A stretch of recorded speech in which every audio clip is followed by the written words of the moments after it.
안녕하세요. 즐거운 책방입니다. 네, 오늘 소개해드릴 책은요. 행운을 부르는 마법의 말의 비밀이라는 책이에요. 이 책은 이스카이치 스요시라는 분이 쓰셨어요. 이름이 어려워요. 이스카이치 스요시라는 공학 박사이신 분이 쓰셨는데요. 이분이 기업을 경영도 하지만 몇몇 회사에서는 연구 고문으로도 일을 하고 계세요. 그러니까 공학 박사이시다 보니까 신기술이나 신규 사업 창출하는데 그런 일에 관여를 하고 계세요. 그런데 이분이 책을 쓰게 된 계기가 26살 때 이스라엘 여행을 하는데 거기서 한 할머니를 만나요. 그런데 정말 신기한 경험을 하게 되거든요. 그 이야기를 자신의 경험을 토대로 해서 인생이 완전히 바뀌는 계기가 돼요. 그래서 강연을 나가면 그런 이야기들을 많이 했고 또 그런 강연했던 내용들을 책으로 써서 내는 출판을 했는데 그게 처음에는 그렇게 인기가 있진 않았었는데 입소문이 나서 한번 책을 읽었던 사람들이 입소문을 내서 나중에는 130만 부가 팔리는 기록을 세웠어요. 130만 부를 기록하는 그런 베스트셀러 작가가 되셨어요. 그래서 이분이 이스라엘에 가서 도대체 어떤 경험을 하셨는지 그 부분에 대해서 오늘 소개를 해드릴게요.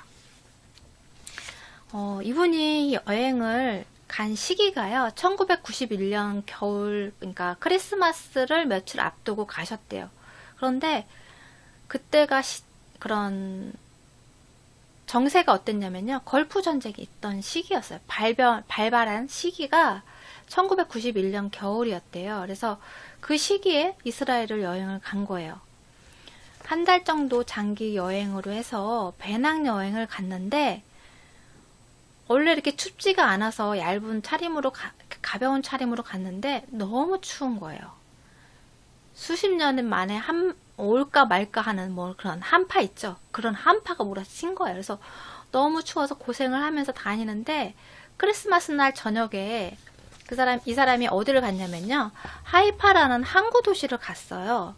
거기서 도착을 해서 그러니까 보니까 호텔에 문을 연 호텔이 하나도 없는 거예요. 영업 중인 호텔이.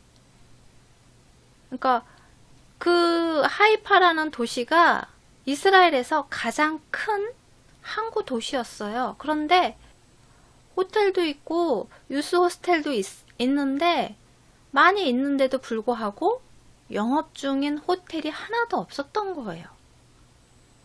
도저히 이해할 수가 없는 거예요. 저녁 7시부터 이제 날이 점점 어두워지니까 이제 걱정이 되는 거예요. 영업하고 있는 호텔은 없고, 자신은 자야 되는데, 쉬고 싶은데, 너무 힘든데, 추위에 떨면서, 오도도 떨면서 이렇게 여행을 다녔으니까 너무 피곤한 상태잖아요. 근데, 잘 곳이 없는 거예요. 그래서 이 사람이 정말 여기저기 헤매고 다니면서 어디 잘 데가 없는지, 문 여는 곳이 없는지 이렇게 자꾸 이제 두리번거리면서 찾아다녔어요. 근데 어떤 할머니가 말을 거는 거예요. 영어로.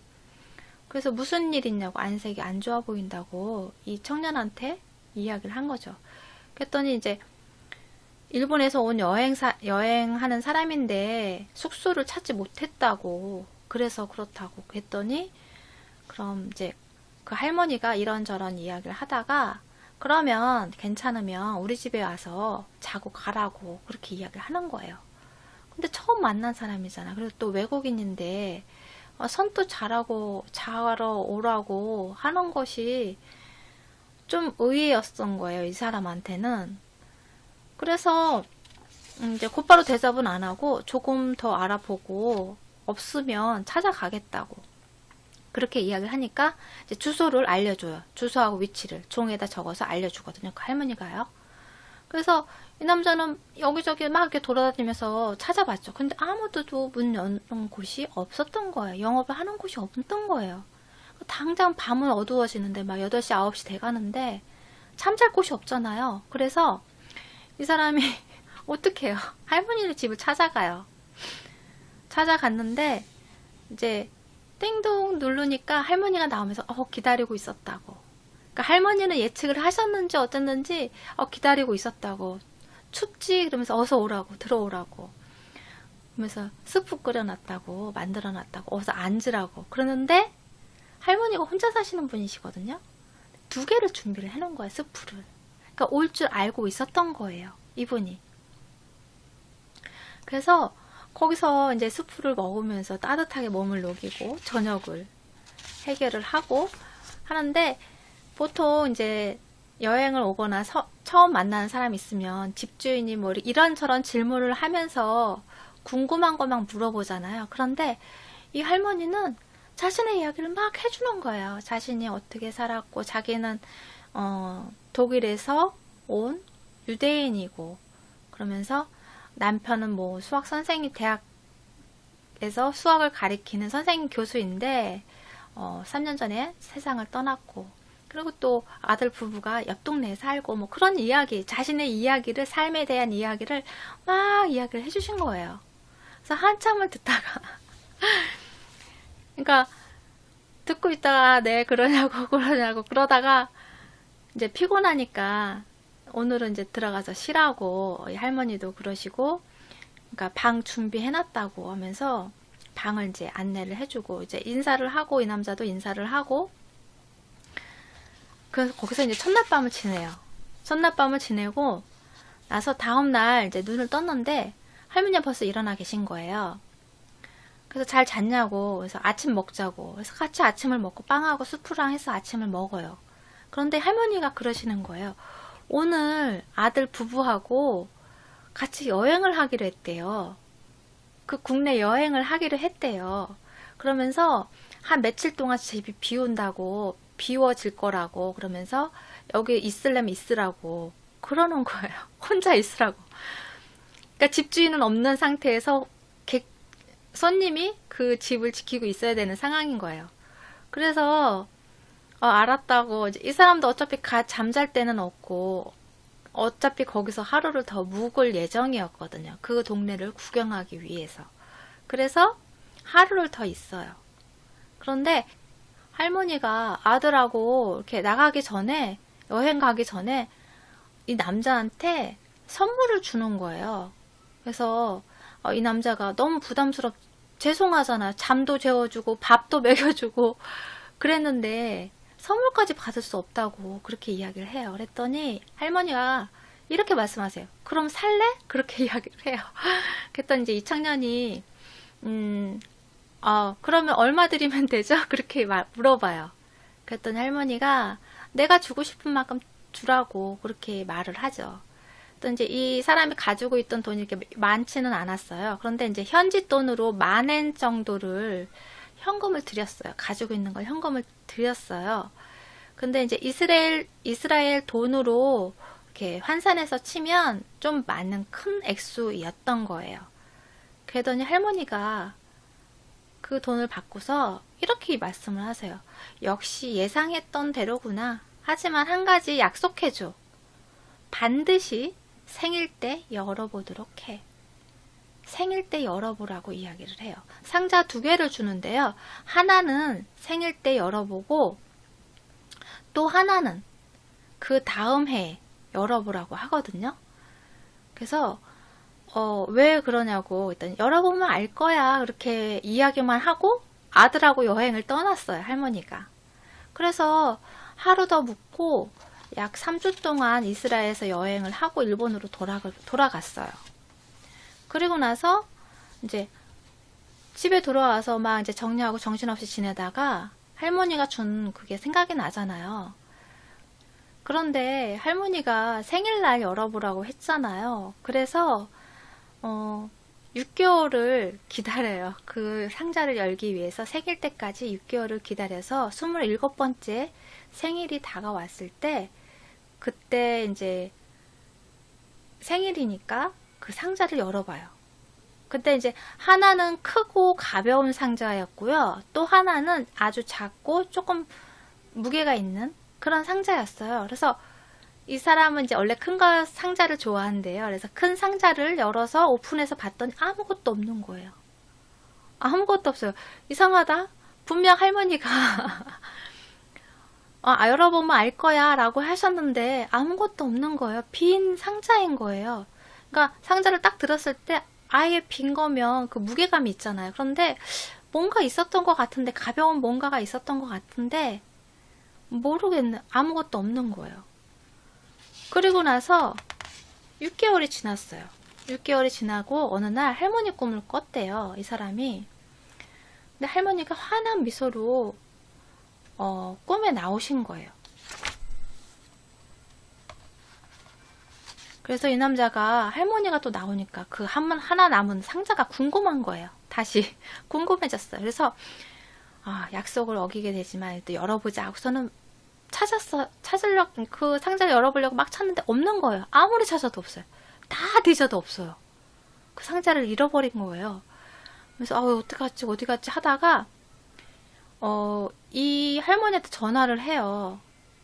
그 상자를 잊어버렸다고, 그 솔직하게 얘기하려고, 열어보려고 했다고 그 얘기를 하려고 전화를 안 받는 거예요. 그래서 그 아들한테 전화를 어떻게 연결이 됐어요. 그래서 아들하고 통화를 했는데 그 아들이 이제 이 남자가 할머니가 줬던 그런 선물 이야기를 막 하고 있는데 그 아들이 중간에 딱 끼어들면서 열어보려고 했죠? 그렇게 물어보는 거예요. 그러니까 딱 찔리는 거죠. 어떻게 알았지? 그랬더니, 네, 그랬더니 생일도 아닌데 나머지 상자를 열어보려고 했죠? 그렇게 물어본 거예요, 다시. 어떻게 해요? 아무 말도 못하고. 그러고 있다가 이제 이 남자가 용기를 내서, 이 청년이 용기를 내서, 그나저나 그 상자에는 뭐가 들어있었을까요? 그 상자가 아무리 찾아도 없다고 그러면서 그 상자에는 뭐가 들어있었을까요? 그렇게 물어본 거예요. 궁금하니까. 그랬더니 그 아들이 3가지 말을 했어요. 첫째는 틀림없이 어머니가 가장 아끼시던 물건이라고 이야기를 하는 거예요. 그리고 둘째는 괜찮아요. 반드시 찾으실 겁니다. 그리고 3번째 말은 하지만 아무리 찾아도 못 찾겠다고 이렇게 이야기를 하니까 3번째 이렇게 이야기를 하는 거예요. 틀림없이 찾으실 겁니다. 어쩌면 당신 생일에. 그 할머니가 생일날, 그 다음에 생일날 열어보라고 했잖아요.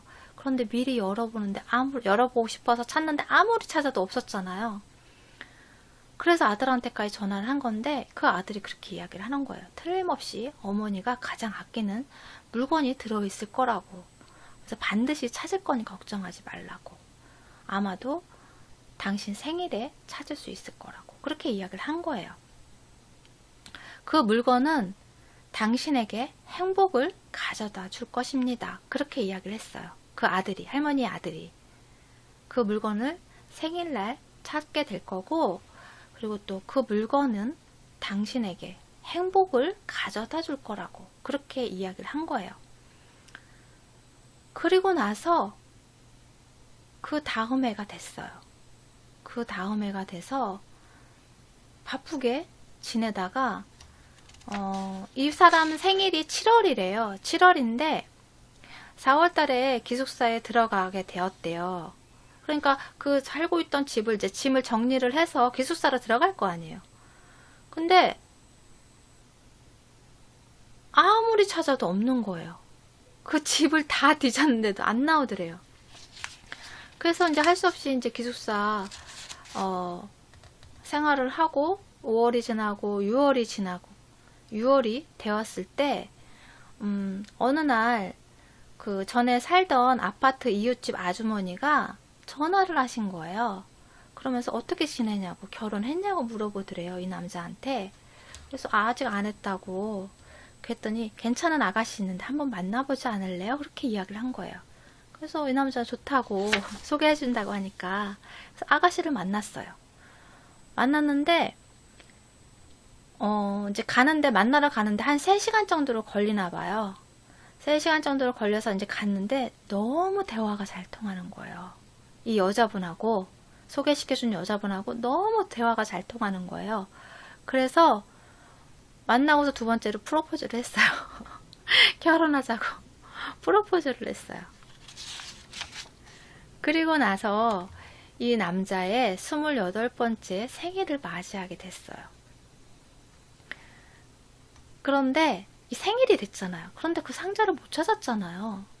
아무리 찾아도 없었잖아요. 그런데 여자친구가 생일 선물이라고 딱 선물을 줬는데 그 상자였어요. 그 할머니가 자신한테 주었던 그 상자와 똑같은 상자를 여자친구가 생일 선물이라고 주는 거예요. 그래서 열어봤더니 펜이 들어가 있었어요. 그런데 이 남자는 이제 깜짝 놀랐죠. 할머니가 준 생일 그 선물 그 상자를 또렷하게 기억을 하고 있었는데 그 상자인 거예요. 자기 자신한테 주었던 그 상자를 여자친구가 가지고 온 거예요. 그래서 이거 어디서 났냐고 그랬더니 백화점 가서 생일 선물을 샀다는 거예요. 그래서 주려고 가져왔다는 거예요. 그래서 이 남자가 아들 말이 생각이 난 거예요. 그러면서 틀림없이 어머니가 가장 아끼는 물건일 거라고 그랬잖아요. 그 생일 선물이 생각해보니까 그 할머니랑 대화를 할 때 그 할머니가 이렇게 말씀을 하셨어요. 자신이 가장 좋아하는 게 펜을 모으는 게 취미가 있다고 그러셨거든요. 그래서 어떤 사람한테는 뭐 이런 선물도 받고 어떤 사람한테 뭐 특이한 펜을 또 선물 받고 뭐 그랬다고 하면서 취미가 펜이라고 그랬어. 자신이 가장 좋아하고 아끼는 것이 펜이라고 그랬거든요. 그러니까 그 선물을 여자친구가 이 남자한테 해준 거예요. 그리고 그 할머니가 이 남자한테 해줬던 말이 할머니가 이 사람한테 운에 대해서 이야기를 해요. 근데 이 사람은 이제 운에 대해서 이렇게 별로 공감도 안 되고 젊은 나이니까 그거에 대해서 별로 관심도 없고 그래서 그냥 그러냐고 그냥 끄덕끄덕만 하고 있었던 거야. 했더니 할머니가 이렇게 이야기를 해요. 운이 좋다 나쁘다 할 때 운은 역시 실제로 존재한단다. 행운은 쉽게 얻을 수 있어. 그렇게 이야기를 하는 거예요. 어떻게 그러냐고 물어봤더니 할머니가 이렇게 이야기를 하세요. 행운을 부르는 마법의 말이 있단다. 이 말만 하면 누구든지 행운을 잡을 수 있어. 그래서 궁금하잖아요. 그 마법의 말이 뭔지. 특별한 게 뭐가 있나 궁금해서 물어봐요. 그랬더니 아주 간단하고 쉬운 말이래요. 그게 뭐냐면요. 고맙습니다. 그리고 감사합니다. 그거였어요. 2가지. 고맙습니다. 감사합니다. 그래서 이 사람이 그 말을 듣고서 조금 실망한 거예요. 그래서 너무 평범한 말이네요. 근데 어떻게 구분하죠? 고맙습니다 하고 감사합니다를 어떻게 구분하죠? 그렇게 물어봤어요. 그랬더니 할머니가 이렇게 이야기를 해주세요. 언제든지 자유롭게 사용해도 되지만 상황에 맞게 구분해서 사용한다면 더 효과적이겠구나. 고맙습니다는 안 좋은 일이 있을 때 말하는 거지. 안 좋은 일이 있을 때 고맙습니다 라고 말하는 거래요. 예를 들어서 늦잠을 잤다면 학교에 늦겠다. 혹은 회사에 지각하겠다. 그런 생각이 나잖아요. 그럼 이제 짜증이 나잖아요. 그럴 때 짜증이 나서 고맙습니다. 그러니까 그럴 때 짜증이 날 때 고맙습니다 라고 말하는 거예요. 운전을 하다가 사고가 날 뻔하고 막 그랬어도 고맙습니다 라고 말하라고 하는 거예요. 그리고 뭐 고통스러운 일이 생겼을 때도 고맙습니다 라고 말하는 거예요. 그래서 왜 그러냐고 그랬더니 왜냐하면 나쁜 일이 생기면 안 좋은 생각을 하게 되잖아요. 그러면 또 나쁜 일이 생기기 마련이라는 거죠. 불행은 항상 겹쳐서 일어나는 법이니까 그렇게 또 그러니까 그런 일이 일어나서 안 좋은 말을 하면 또 안 좋은 일이 연달아서 계속 생긴다는 거예요. 그래서 그런 안 좋은 일이 생기지 않기 위해서 고맙습니다 라고 이야기를 하면 그 다음에 불행한 일이 연속적으로 일어나지 않는다는 거죠. 오히려 좋은 일이 일어난다는 거예요. 고맙습니다 라고 말하면 고마운 일이 일어난다는 거죠. 어떻게 보면 전화위복이라고 말할 수 있다는 거예요. 그러니까 어떻게 보면 뭐 우리 어른들 막 말씀하시잖아요. 어려운 일이 있는데 또 안 좋은 일이 생기면 엎친 데 덮친 거라고 하면서 꼭 안 좋은 일이 생기면 꼭 한꺼번에 이렇게 몰려온다고 막 그러잖아. 그런 말씀 많이 하잖아요. 드라마에서도 그런 말 많이 나오고 하잖아요. 그런 것처럼 안 좋은 일이 있을 때 그거에서 불평하고 안 좋게 얘기하고 그러면 또 안 좋은 일이 계속 연달아서 내가 말하는 대로 그런 일들이 일어난다는 거죠. 그런데 그런 일이 일어났을 때 아우 감사합니다. 그렇게 이야기를 하면 고마운 일들이 일어난다는 거예요. 그래서 그럴 때 어려운 일이 있을 때 고맙습니다 라고 이야기하라는 거죠. 그리고 좋은 일이 있을 때 감사합니다 라고 말하라는 거예요. 그래서 이 사람이 생활하면서도 계속 이 말을 잊지 않고 계속 그렇게 말을 하려고 노력을 해서 그 일로 인해서 많은 일들이 또 사례들이 나오거든요. 뒤에요. 근데 그건 이제 나중에 소개를 해드리고요. 일단은 이제 할머니랑 그런 대화를 먼저 소개를 해드릴게요. 그래서 할머니가 이렇게 말씀을 하세요. 절대 해서는 안 되는 말이 있다고 그렇게 이야기를 해요. 절대로 해서는 안 되는 말. 그 말을 하면 운이 달아난다는 거예요. 그래서 어떤 말이냐면요. 지저분한 말.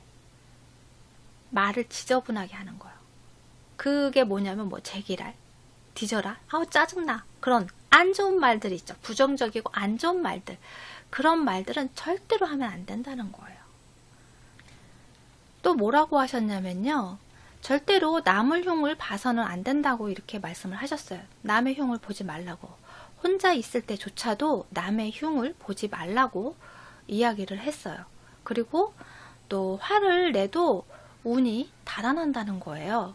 그래서 화를 내면 낼수록 애써 쌓아놨던 그런 운들이 다 달아난다고 그렇게 말씀을 하세요. 그러니까 부정적인 말을 사용하면 안 된다는 거예요. 그래서 할머니가 막 신신당부를 하셨어요. 부정적인 말을 사용하면 안 돼. 알았지? 모든 말에는 혼이 깃들어 있단다. 정말이야. 그러니까 깨끗한 말만 사용해야 돼. 그렇게 말씀을 하셨어요.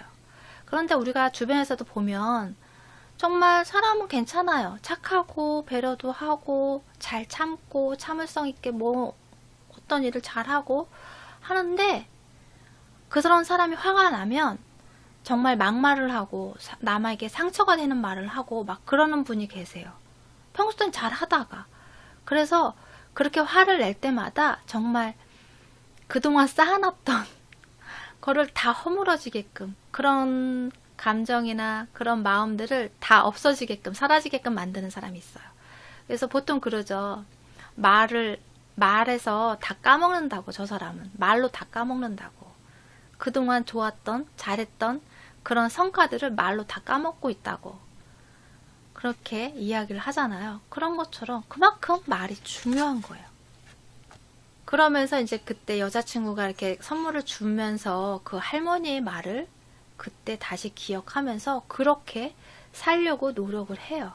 그 이후에 그러니까 그 선물을 여자친구가 준 선물을 받고 할머니를 떠올리면서 할머니가 해주셨던 그 말들을 정말 소중한 그 말들을 기억하고 그렇게 살려고 노력을 하고 항상 안 좋은 일 있으면 고맙습니다라고 하게 습관적으로 나올 정도로 그렇게 열심히 노력을 해서 그렇게 살아가면서 삶이 정말 많이 바뀌어요. 그래서 자신의 삶이 그런 말을 통해서 어떻게 바뀌어 갔는지 그런 부분이 이 뒤에 나오거든요. 그 뒤에 부분 다음에 소개를 해드릴게요. 구독과 좋아요도 부탁드릴게요. 지금까지 들으셔서 감사합니다. 다음 시간에 또 만나요.